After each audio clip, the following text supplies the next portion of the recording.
주일 아침입니다. 우리 함께 정결한 마음 주시옵소서 찬양하면서 주일 온유하우스 예배를 열어가겠습니다.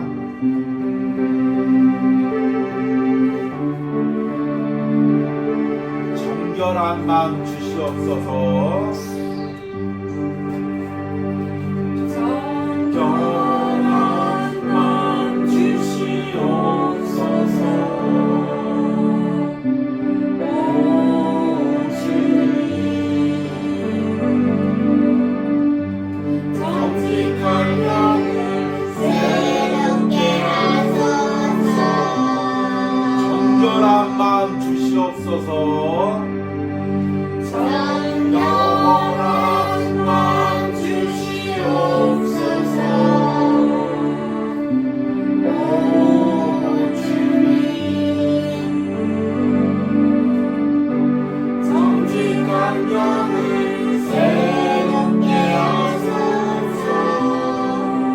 나를 주님 앞에서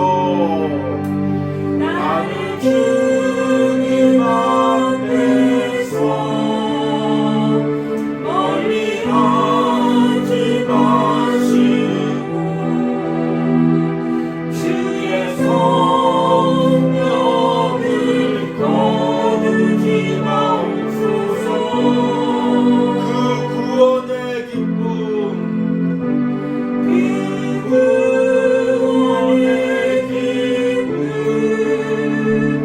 다시 회복시키시고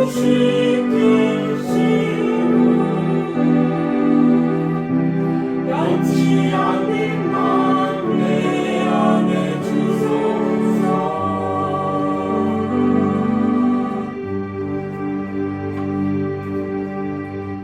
아멘. 우리 함께 묵도하심으로 주일 온유하우스 예배를 하나님께 드립니다.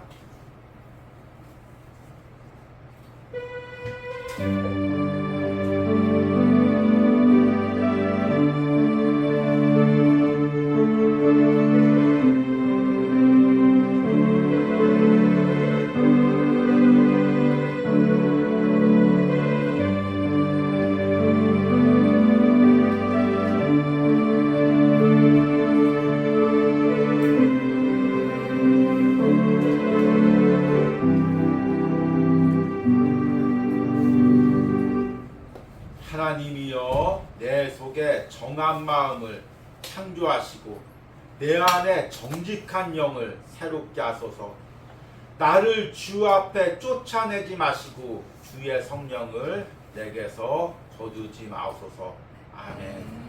주님, 오늘 주님 앞에 정결한 영으로 서고대했던 다윗의 간절한 그 기도가 오늘 이 예배에 참여하는 우리의 마음이 되게 하여 주시옵소서. 우리의 기도가 되게 하여 주시옵소서. 주님 앞에 토해내는 우리의 심정이 되게 하여 주시옵소서. 다시 한번 주님 앞에 정결한 마음으로 서서 주님 앞에 예배하기로 합니다. 성령님께서 이 자리에 임재하시고 예배하는 심령 가운데 임재하셔서 다시 한번 정결한 마음으로 주님 앞에 설 수 있는 은혜를 부어 주시옵소서. 예수님의 이름으로 기도했습니다. 아멘. 찬송가 310장 하나님의 은혜로 함께 찬양하겠습니다.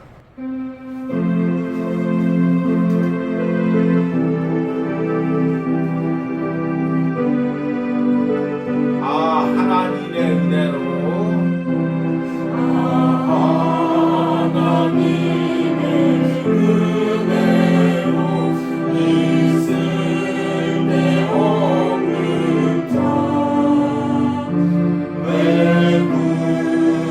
구속하여 주는 지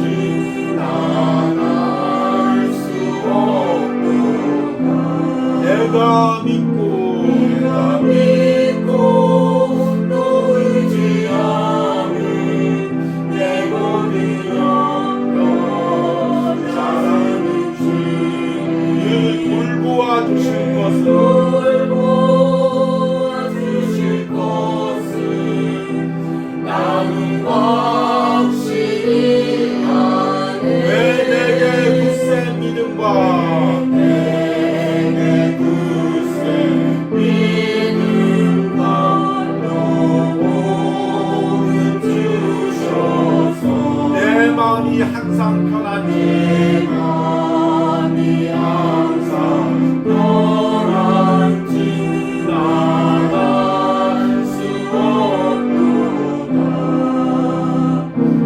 내가 믿고 또 의지하는 내 모든 영병 잘 아는 주님 돌보아 주실 것은 나는 확실히 아네. 내게 성령 주셔서 내 마음을 감동해. 주 예수님의 아는지 나갈 수 없도다. 내가 믿고 또 의지하는 내 모든 영병 하시는 주님을 돌보아 주실 것은 나는 확실히 아네. 주 언제 강림하실지 언제 강림하실지 밤에 홍낮에 밤에 온낮에 또 주님 만날 그곳 주님 만나 그곳도 나갈 수 없도다. 내가 믿고 또 의지하는 내 모든 영병 잘 아는 주님을 돌보아 주실 것은 나는 확실히 아네.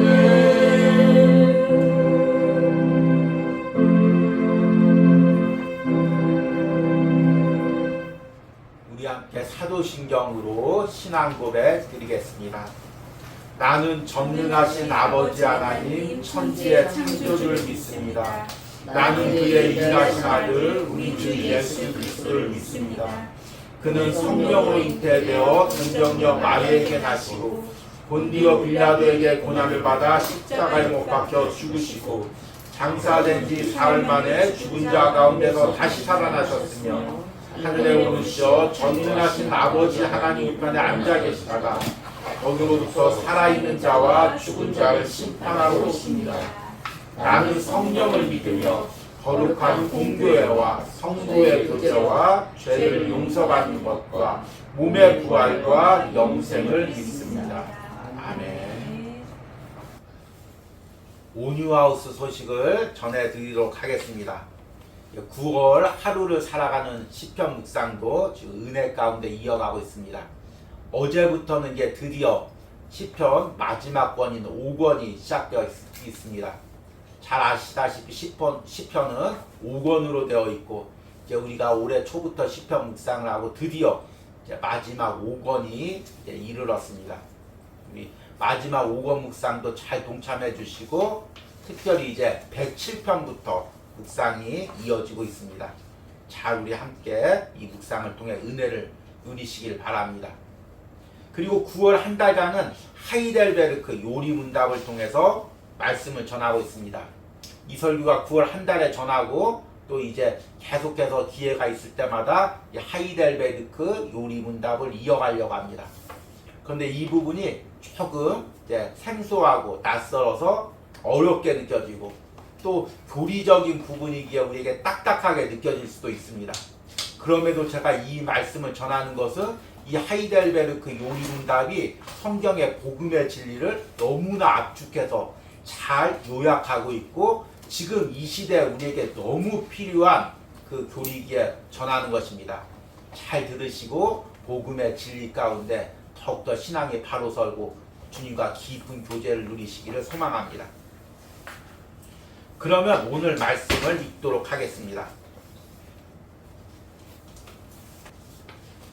시편 51편 1절에서 7절을 제가 읽도록 하겠습니다. 하나님이여 주의 인자를 따라 내게 은혜를 베푸시며 주의 많은 긍휼을 따라 내 죄악을 지워주소서. 나의 죄악을 맑게 씻으시며 나의 죄를 깨끗이 제하소서. 물은 나는 내 죄가를 아오니 내 죄가 항상 내 앞에 있나이다.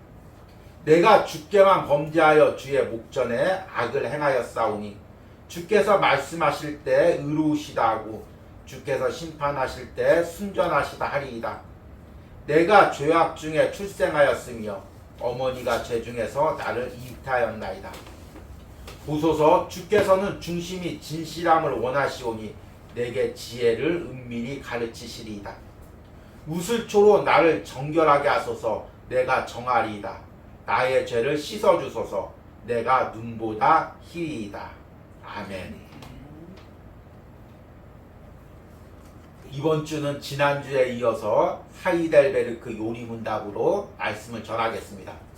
그리고 두 번째 말씀으로 제목이 나의 비참함을 깨달았을 때 받는 은혜입니다.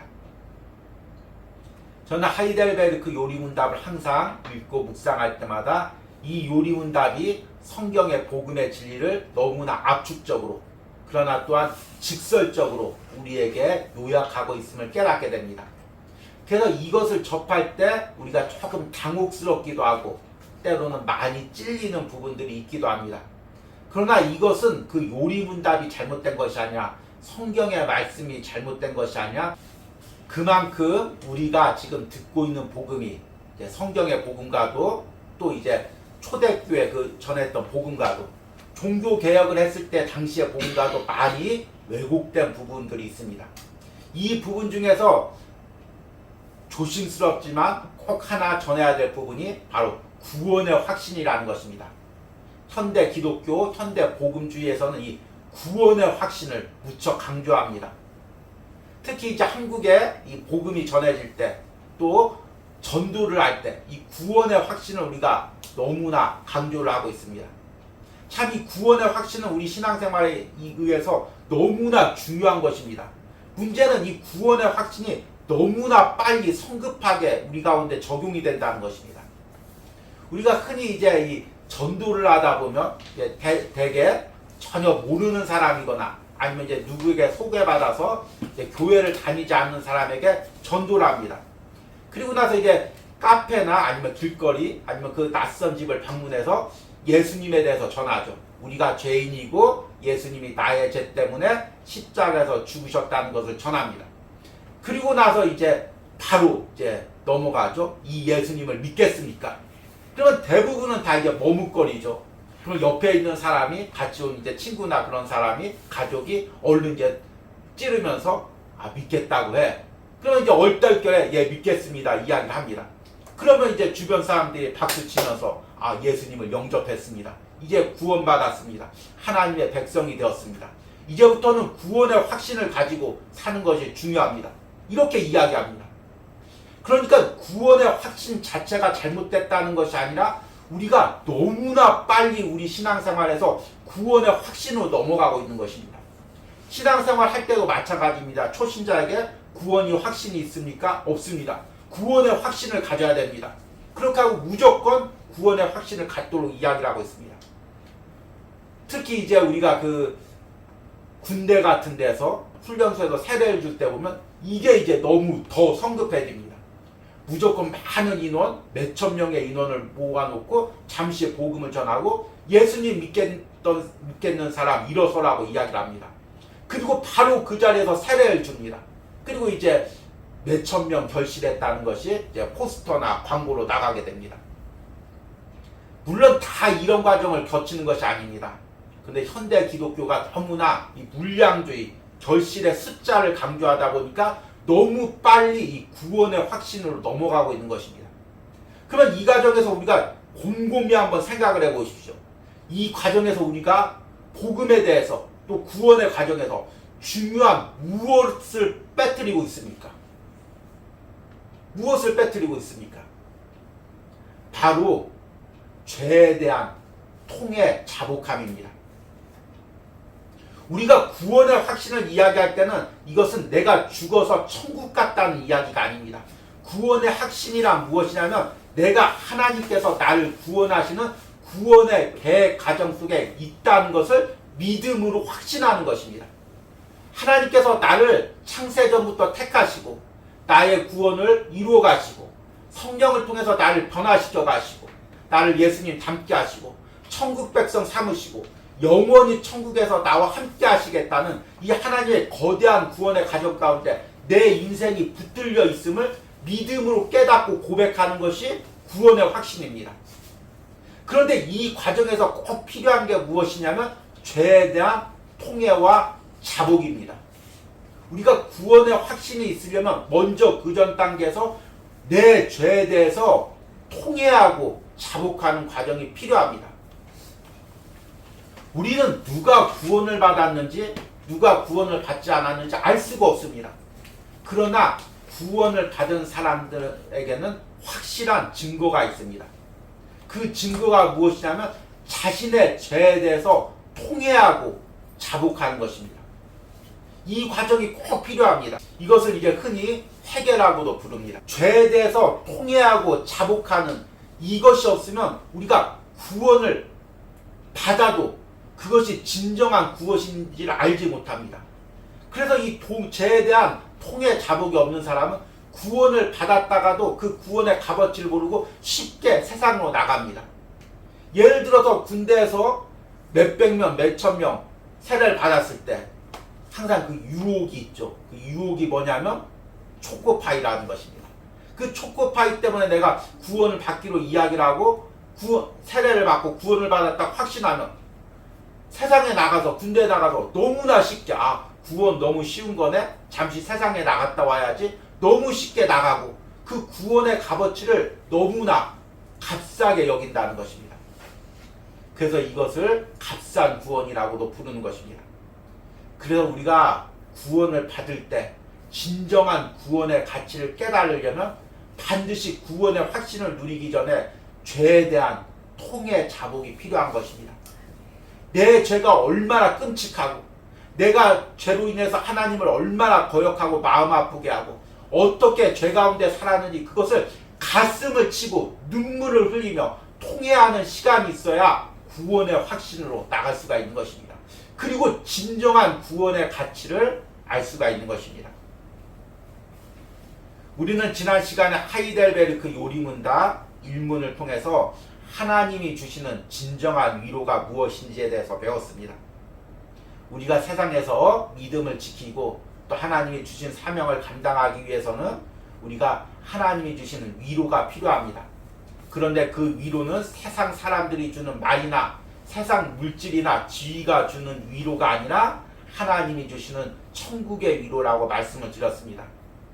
예수님께서 십자가의 보혈로 마귀의 권세 가운데 나를 사셨고 그리고 하나님께서 나를 택하셔서 합력하여 그 구원을 이루어 가시고 그리고 마지막에 성령님께서 나의 남은 여생 하나님의 뜻대로 살 수 있도록 나를 준비시키고 그런 마음을 가지도록 하신다는 것이 이제 첫 번째 요리문답의 대답이었습니다.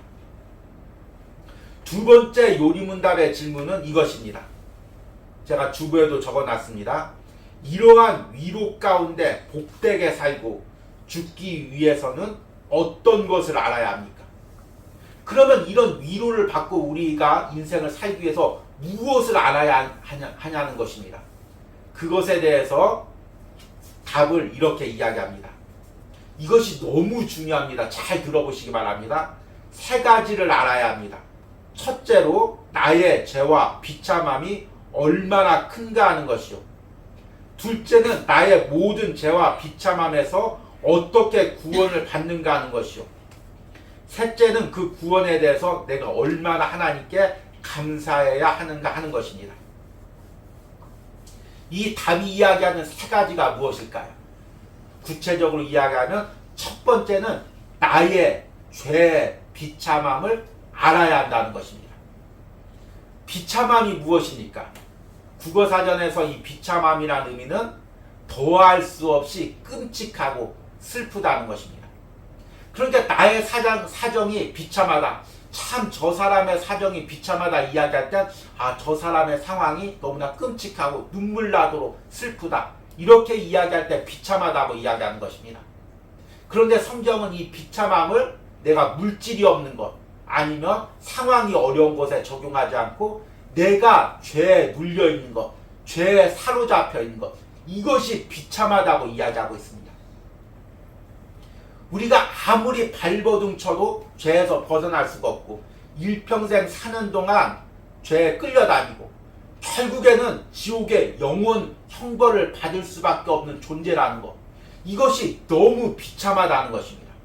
이것을 내가 말씀을 접할 때 성령님이 내 안에 오실 때 그 죄의 비참함을 깨달아야 된다는 것입니다. 우리가 구원을 받을 때 성령님께서 우리 안에 오시면 제일 먼저 하시는 게 무엇이냐면 나의 죄를 깨닫게 하는 것입니다. 나의 죄의 비참함을 깨닫게 하는 것입니다. 그동안 내가 착하다고 위선으로 살았지만 내 안에 꿈틀거리고 있는 그 죄의 징그러움, 비참함을 깨닫게 하는 것입니다. 내가 죄에 끌려다녔던 그 비참한 삶을 깨닫게 하는 것입니다. 이것이 성령이 주시는 그 역사이고 이 역사가 있어야 우리가 구원의 단계로 나갈 수가 있는 것입니다. 왜 그냥 구원을 주시면 되지 굳이 이 죄에 대한 비참함을 깨달아야 될까요? 이 죄에 대한 비참함을 깨닫지 못하면 앞에서 이야기한 대로 내가 구원이 무엇인지 갈망할 수가 없습니다. 구원을 받기조차 갈망할 수도 없고 설사 자기가 무의식 중에 구원을 받았다고 해도 그 구원이 진정으로 구원인지 깨닫지도 못합니다. 예를 들어서 내가 몸이 조금 안 좋아서 병원에 갔습니다. 그랬더니 이제 아내를 이 심장이나 이 장과 위를 검사하더니만 이제 심각한 암이 걸렸다고 이야기합니다. 근데 본인은 그것을 소주 깨닫지 못하고 그냥 아프다 마는 거지. 다른 사람도 다 이 정도는 아프지. 그렇게 이야기하고 의사가 꼭 수술을 받아야 됩니다. 급히 수술을 받아야 됩니다. 얘기를 해도 그냥 하는 소리겠지. 이야기하고 넘어간다면 그 사람이 병원에 가서 수술을 받고 고침을 받을 수가 있겠습니까? 없겠습니까? 당연히 수술을 받지 않겠죠. 그 어려운 가정, 그 무서운 가정, 잘못하면 생명을 잃을 수 있는 그 가정을 왜 감당하겠습니까? 자신이 지금 암덩어리가 있고 끔찍한 상황인 것, 죽을 위기에 있다는 걸 그 비참한 상황을 깨달아야 병원에 가서 수술을 받고 의사선생님이 수술 못 해준다고 해도 의사선생님한테 무릎 꿇고 그 의사선생님 옷이라도 잡고 제발 수술해달라고 살려달라고 이야기하고 수술을 받고 회복이 될 거 아닙니까? 그런데 우리가 구원을 받는 과정도 이와 같습니다. 성령님께서 내 안에 죄를 보게 하시고 내가 얼마나 죄 가운데 비참하게 살았는지 깨닫게 하시고 그래야 정말 하나님 앞에 주님 나를 구원해 주십시오. 나를 주님의 백성 삼아 주십시오. 나를 죄에서 벗어나게 해 주십시오. 나를 천국 백성 삼아 주십시오. 간구하게 된다는 것입니다. 그리고 그런 상황 가운데 구원이 내게 임했을 때 그것을 깨달았을 때 너무나 감사하고 죽을 죄에서 이 비참한 상황에서 주님께서 나를 건져주셨구나 진정으로 감사할 수가 있는 것입니다. 그러기에 우리가 구원을 받았을 때는 그 구원의 과정에 들어갔을 때 반드시 자신의 죄에 대해서 통회하고 자복하는 과정이 꼭 필요합니다. 이것을 내가 논리적으로 지금 나는 구원을 받았으니까 통회 자복하는 것이 필요 없어. 나는 구원을 받지 않았으니까 먼저 통회하는 자복하는 시간이 있어야 돼. 그렇게 딱 이분법적으로 나눌 수 있는 것이 아닙니다. 내가 하나님의 자녀가 되고자 하는 마음이 있으면 그리고 내가 하나님의 자녀가 되었다고 확신하면 언제든지 주님 앞에서 나의 죄에 대해서 통회하고 자복하는 그 마음이 있어야 되는 것입니다. 오늘 시편 51편을 보시기 바랍니다. 오늘 시편 51편은 우리가 잘 아는 대로 다윗이 밧세바와 범죄한 후에 하나님께 드린 기도입니다. 다윗은 이제 오랜 고난 가운데 왕이 되었습니다.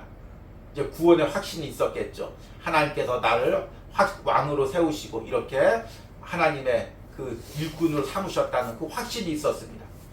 그러나 어느 순간 점점 죄에 대해서 무뎌지니까 자신 안에 있는 죄에 대해서 경계하는 마음이 없어지니까 이제 그 음란한 죄를 짓게 됩니다. 그리고 그 남편인 우리아까지 죽이게 됩니다. 성령님께서 다시 한번 나단을 통해서 다윗 안에 있는 그 죄의 끔찍함을, 비참함을 보게 합니다. 그러자 오늘 말씀에 다윗이 이렇게 고백합니다. 3절에 물은 나는 내 죄가를 아오니 내 죄가 항상 내 앞에 있나이다. 내가 죄악 중에서 출생하였으며 어머니가 죄 중에서 나를 잉태하였나이다. 7절에 우슬초로 나를 정결하게 하소서. 내가 정하리이다. 나의 죄를 씻어주소서. 내가 눈보다 희리이다. 저는 시편 51편을 묵상할 때마다 예전에 보았던 그 영화의 한 장면이 떠오릅니다. 주인공이 그 군이 나서 어느 순간에 무언가에 사로잡혀서 악당들을 정신없이 다 죽입니다. 그리고 나서 정신을 차리고 나서 자신의 손을 보니까 그 악당들의 피가 묻어 있는 것입니다. 그러니까 그 피를 보면서 오열하면서 그 우는 장면이 있었습니다.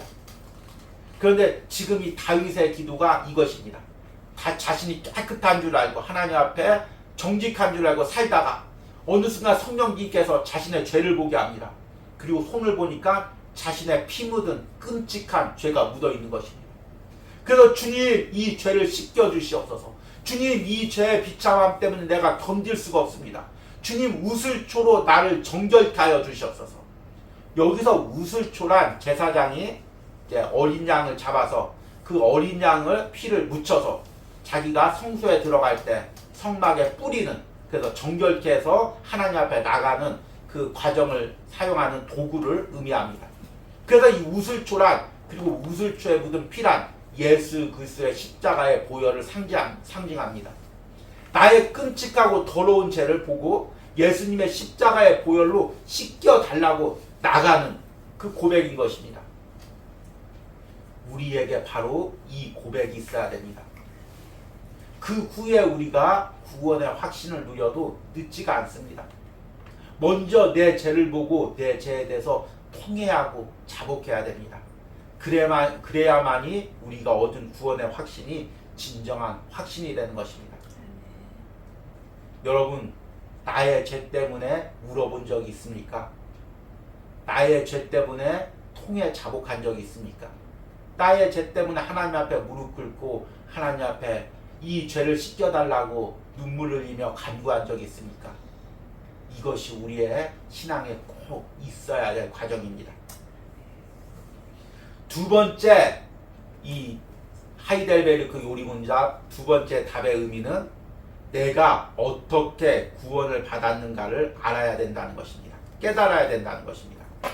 이렇게 나와 있죠. 둘째는 나의 모든 죄와 비참함에서 어떻게 구원을 받는가 하는 것이요.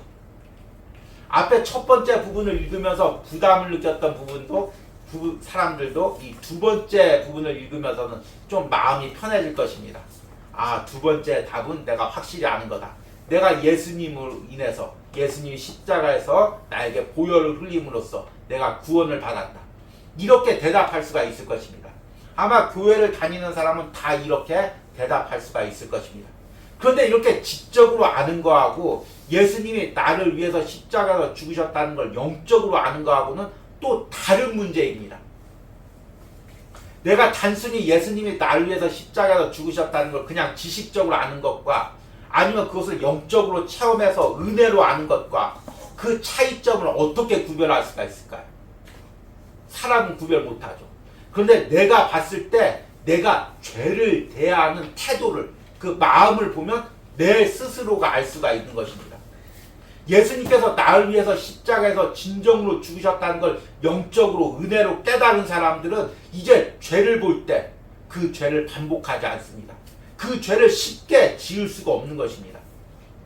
예를 들어서 이제 한 젊은 사람이 세상에서 이제 방탕하다가 이제 술도 마시고 방탕하다가 이제 간이 다 망가졌습니다. 그래서 빨리 간을 이식수술을 받아야 됩니다. 그런데 지금 이식수술 받기 전에 이미 생명이 위독한 상황에 되어 있습니다. 그래서 누구 이식자를 찾을 수가 없는데 마침 아버지와 그 모든 것이 다 맞습니다. 문제는 아버지가 너무 연로해서 지금 합병증에 여러 가지 병에 시달리고 있는데 여기서 만약 간의 일부를 이식하는 수술을 한다면 생명이 위험할 수가 있다는 것입니다. 그럼에도 불구하고 아버지가 사랑하는 아들이 젊은 나이에 죽는 것을 너무나 안타깝게 여겨서 그 이식수술을 하기로 결정을 했습니다. 그리고 자신의 간의 일부를 그 자녀에게 떼어 주었습니다. 그리고 나서 그 아버지는 합병증에 시달리다가 그만 생명을 이제 달리하게 되었습니다. 죽음을 맞이하게 되었습니다. 아들이 깨어나서 이 모든 상황을 알았습니다. 아버지가 나에게 간을 이식해 주었다. 그리고 내 대신 죽었다. 이것을 알았습니다. 그리고 나서 퇴원을 했습니다. 친구들이 축하 파티를 열어줍니다. 야, 너 건강해졌구나. 같이 친구들하고 술을 마시면서 즐겁게 놉니다. 그렇다면 이 아들은 정말 아버지가 나에게 간을 이식하고 죽었다는 것을 아는 걸까요? 물론 지식적으로는 아는 거죠. 그러나 마음 깊숙이 그것을 아는 것이 아닙니다. 깨달은 것이 아닙니다. 만약 그걸 안다면 술을 입에 대지 못하겠죠. 왜냐하면 이 간이 내 간이 아니라 아버지가 생명을 주면서 나에게 준 간인데 이것이 얼마나 소중하겠습니까? 이것을 다시금 술로 병들게 하고 다시금 약하게 할 수가 없다는 것을 처절하게 깨달았기 때문입니다. 예수님의 십자가의 보혈의 죽음을, 구원을 진정으로 영적으로 깨달은 사람도 이와 같습니다. 나의 죄 때문에 하나님의 아들이 십자가에서 죽으시고 보혈을 흘렸다는 걸 깨달은 사람은 이제 죄를 대할 때마다 예전처럼 쉽게 대할 수가 없습니다. 물론 우리가 연약하기 때문에 죄에 넘어질 수는 있습니다. 죄에 끌려갈 수는 있습니다. 한두 번 실수는 할 수는 있습니다. 그러나 그것을 쉽게 반복할 수가 없는 것입니다. 나는 구원받았어.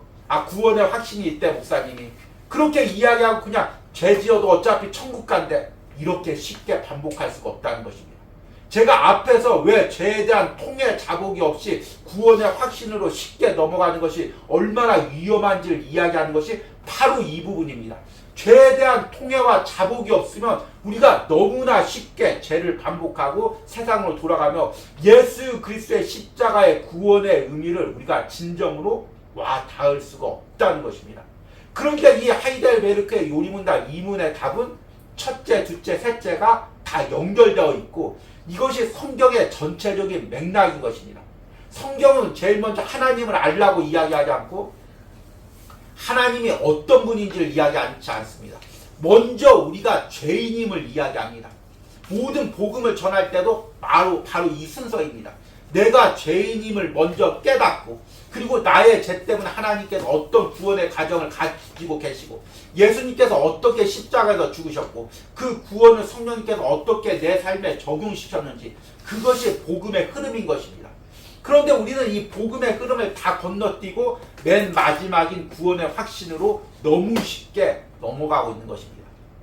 한국교회가 너무나 구원의 확신을 이야기하기 때문에 이 부분을 오해할 수가 있는데 구원의 확신이 나쁘다는 것이 아니라 그 가정이 너무나 지금 우리는 급히 가고 있거나 역전되고 있다는 것입니다. 구원의 확신은 우리 신앙의 마지막에 깨달아야 될 것입니다. 먼저 우리가 깨달아야 될 것은 내 죄가 무엇이고 그 죄 때문에 예수님께서 어떻게 십자가에 죽으셨는지 깨달아야 되는 것입니다. 그리고 이제 확신해야 될 것이 무엇이냐면 세 번째입니다. 구원에 대한 감사입니다. 이것이 구원의 확신과 연결되는 거죠. 세 번째 답에 이렇게 되어 있습니다. 셋째는 그 구원에 대해서 내가 얼마나 하나님께 감사해야 하는 것입니다. 셋째는 그 구원에 대해서 내가 얼마나 하나님께 감사해야 하는가 하는 것입니다. 저는 올해 하루를 살아가는 시편 묵상을 하면서 참 이 시편의 의미가 새롭게 와닿습니다. 물론 그전에도 이제 수요 설교 때 전체적으로 시편 강의를 했었고 또 이제 신방할 때마다도 이 수요 이 시편 말씀으로 이제 즐겨서 전했습니다. 그런데 이제 시편 말씀을 묵상하다 보니까 매일매일 묵상하다 보니까 이게 너무 깊은 것입니다.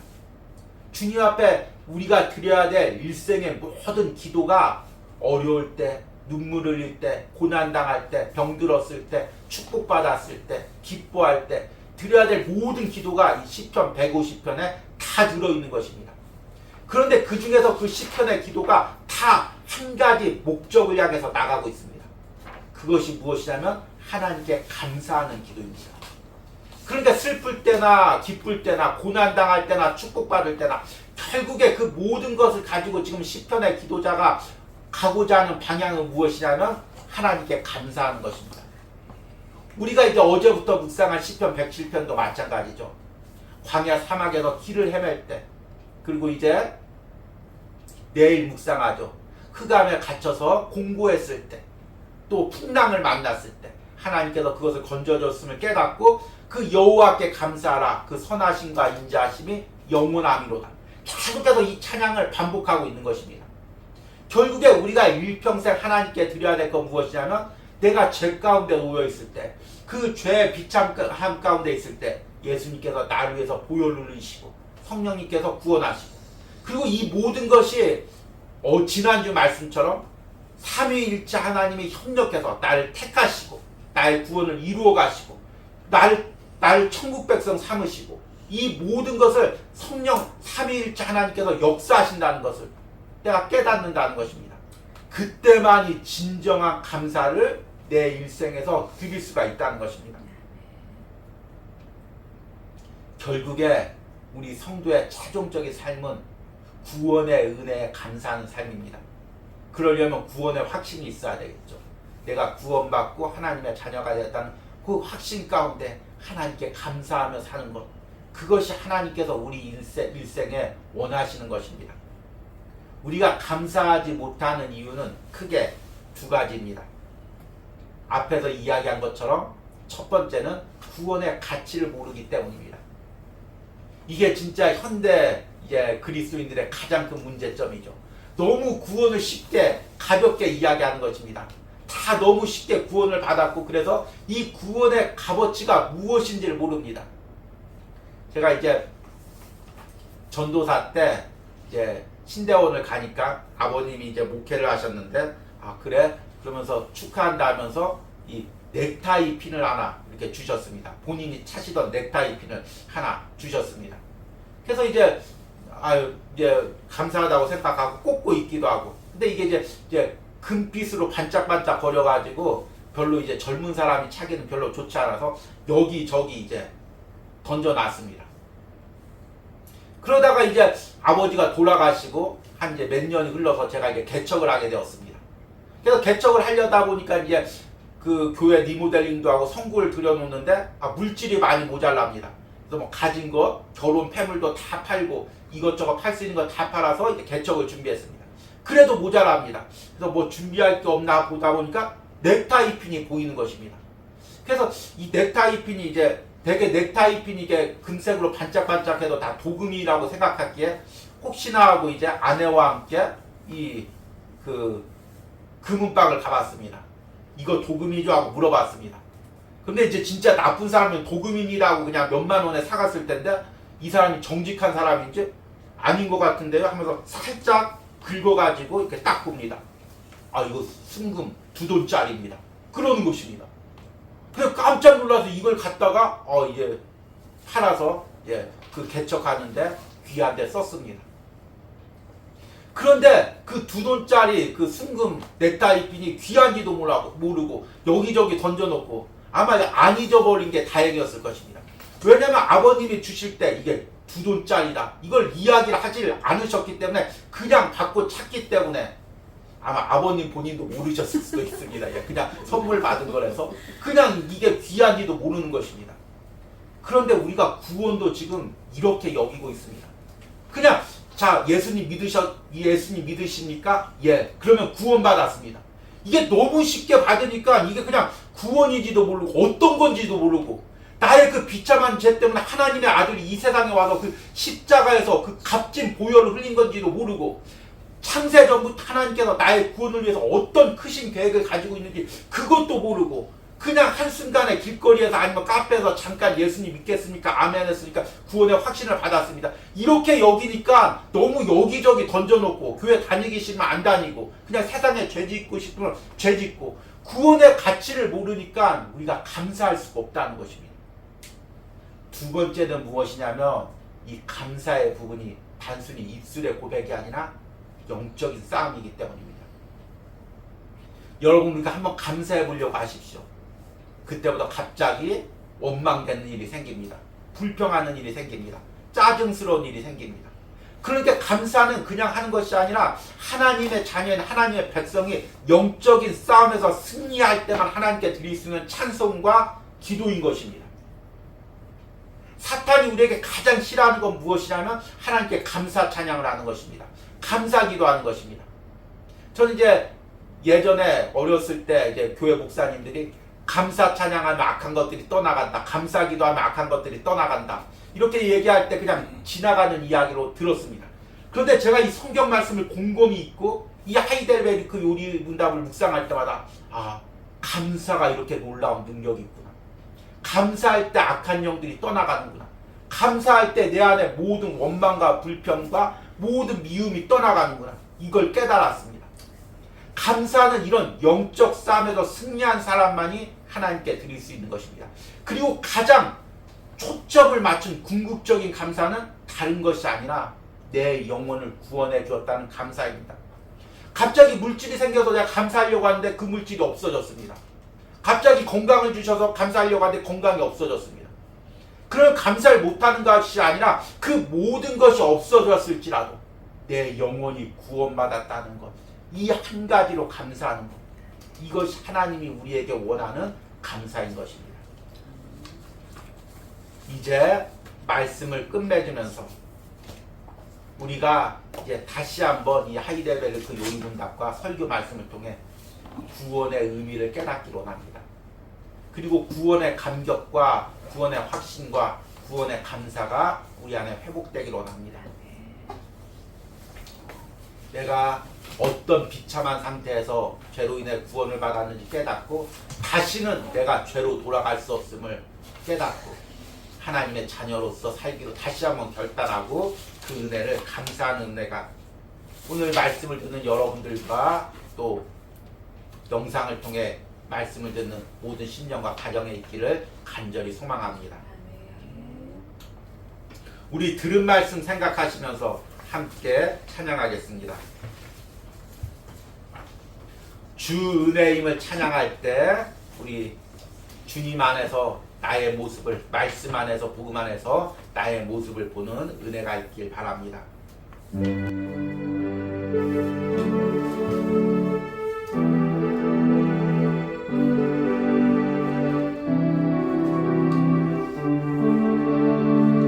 주 나의 모습 보내, 나의 모습 보내 상한 나의 맘 모시네, 상한 나의 맘 모시네 주 나의 눈물 아래, 주 나의 눈물 아래 홀로 울던 맘 아시네.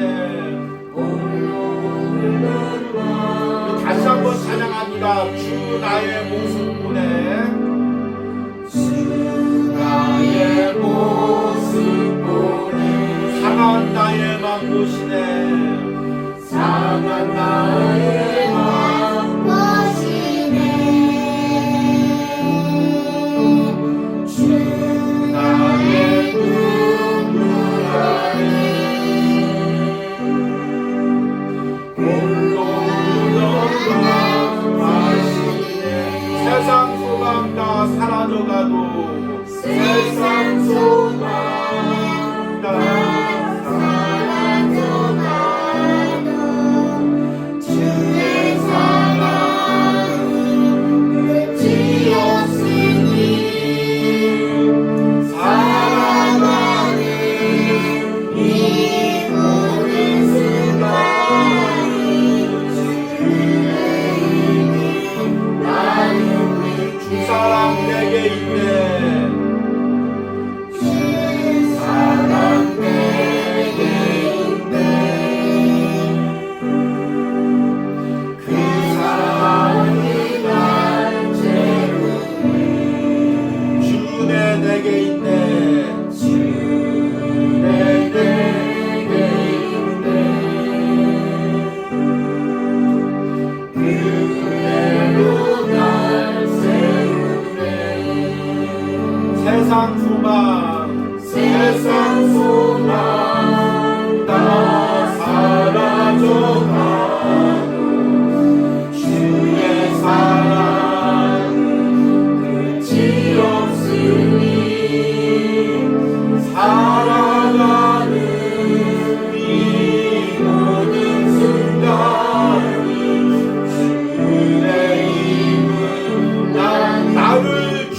앞에서 나를 주님 앞에서 멀리하지 마시고 주의 성령을 거두지 마옵소서.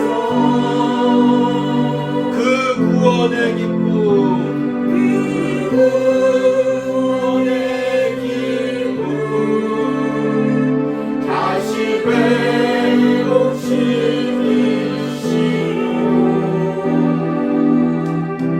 변치 않는 맘내 나를 주님 앞에서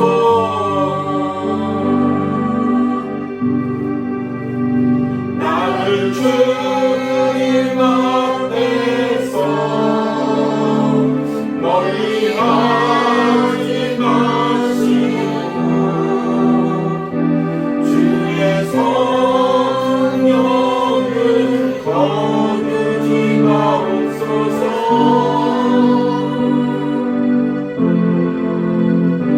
그 구원의 기쁨 다시 회복시키시고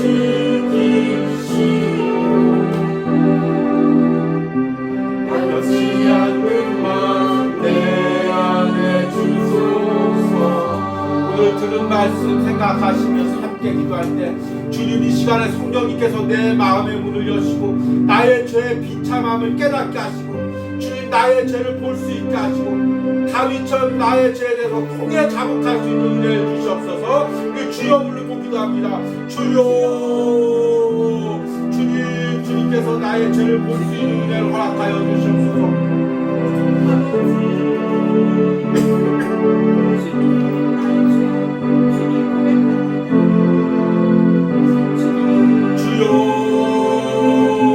주여 나를 불쌍히 여겨주시옵소서. 주여 나를 긍휼히 여겨주시옵소서. 죄로 인해 살아왔던 나의 삶을 주님 불쌍히 여겨주시옵소서. 죄에 끌려다녔던 나의 삶을 불쌍히 여겨주시옵소서. 다윗처럼 피 묻은 나의 죄를 볼 수 있게 하시고 주님 이것으로 인해 통에 자복할 수 있는 은혜를 허락하여 주시옵소서. 주여 이 시간 성령님께서 우리의 심령 가운데 역사하시고 우리의 영적인 눈을 보게 하시고 나의 겉모습 가운데 나의 경건해진 그 겉모습 가운데 이면에 있는 나의 죄를 보게 하여 주시옵소서.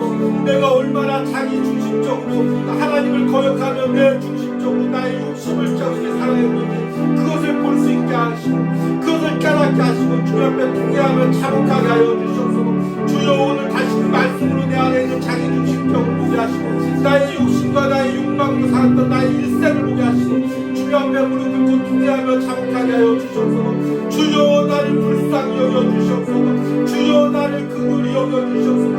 그 구원의 은혜를 다시 한번 나에게 회복시켜 주시옵소서. 그 구원의 감격을 다시 한번 나에게 회복시켜 주시옵소서. 그 구원의 은혜를 다시 한번 나에게 은혜를 부어주시고 은혜 주시고 감사하시고 다시 한번 주님의 구원의 은혜 가운데 돌아가서 또 공정의 역사에 감사하여 주시옵소서. 우리 이제 두 번째 기도할 때 하나님 내가 받은 구원이 무엇인지를 깨닫고 하나님 그 구원에 감사하게 하여 주시옵소서.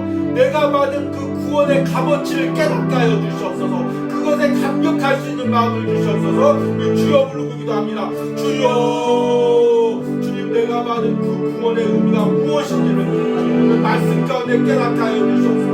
내가 얼마나 값진 구원을 받았느니 그 구원의 값진 의미가 무엇인지 깨닫게 하여 주시옵소서. 내가 거저 구원을 받았지만 그것이 값싼 구원이 아니라 예수 그리스도가 십자가에서 피 흘리시고 내게 주신 너무나 귀한 구원임을 깨닫게 하여 주시옵소서. 그 구원의 가치를 소중히 여기게 하여 주시옵소서. 그 구원의 값어치를 소중히 여기게 하여 주시옵소서. 그 구원의 값어치로 내가 살아가게 하여 주시옵소서. 그 구원의 은혜를 누리게 하여 주시옵소서. 그 구원의 은혜를 누리게 하여 주시옵소서. 그 구원의 은혜를 누리게 하여 주시옵소서. 그 구원의 값어치를 진정으로 매 순간 깨닫고 주님께 감사하는 삶을 살게 하여 주시옵소서. 그 구원의 은혜에 감격하는 삶을 살게 하여 주시옵소서. 오늘 말씀을 듣는 모든 심령 가운데 이 구원의 감격이 넘치게 하여 주시옵소서. 구원의 감사가 넘치게 하여 주시옵소서.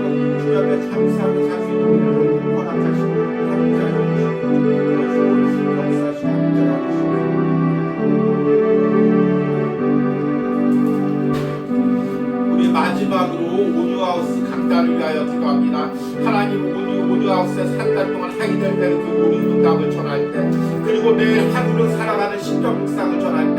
하나님 이 말씀이 살아있는 말씀이 되게 하시고 다시 한번 우리를 구원의 감격으로 구원의 감사로 인도할 수 있는 말씀이 되게 하여 주시옵소서. 이 주여 부르고 기도합니다. 주여. 주님이 한 달 동안 우리하우스를 전하는 하이델베르 그 우리 땅 가운데 은혜를 부어주시고 기름을 부어주시고 다시 한번 우리가 구원의 은혜 가운데 감격 가운데 들어가게 하여 주시옵소서. 주님 세상의 복음과 다를지라도 주님 말씀의 복음을 주님 복음의 진리의 말씀을 주의 복이 전하게 하시고 또 매일같이 하루를 살아가는 신령 묵상을 통해 우리에게 다시 구원의 감사가 회복되는 은혜가 있게 하여 주시옵소서. 이 말씀을 듣는 신령들마다 하나님께서 은혜를 부어주시고 영적으로 다시 살아나는 은혜를 부어주시고 함께 하여 주시옵소서.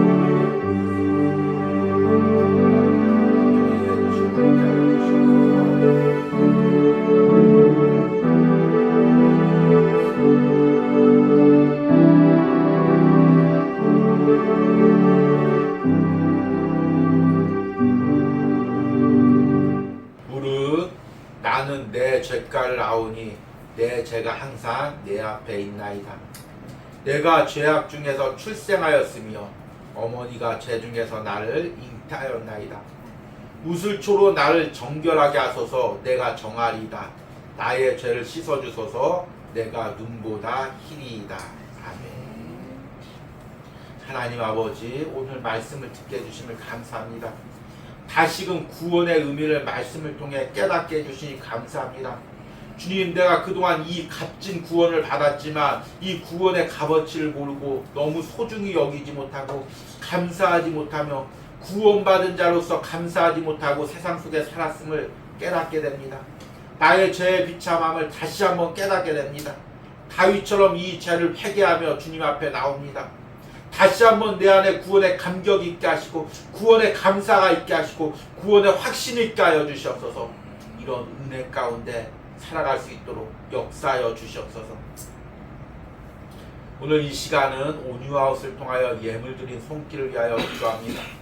하나님, 주일 새벽마다 온유아웃을 위하여 예물 드리는 주의 종 하나님, 항상 복음의 가치를 또 천국의 구원의 가치를 말씀으로 전할 때마다 하나님께서 성령의 감동을 주시고 그 메시지가 힘있게 하시고 능력있게 하시고 영혼들이 다시금 구원의 감격을 회복하는 은혜가 있게 하여 주시옵소서.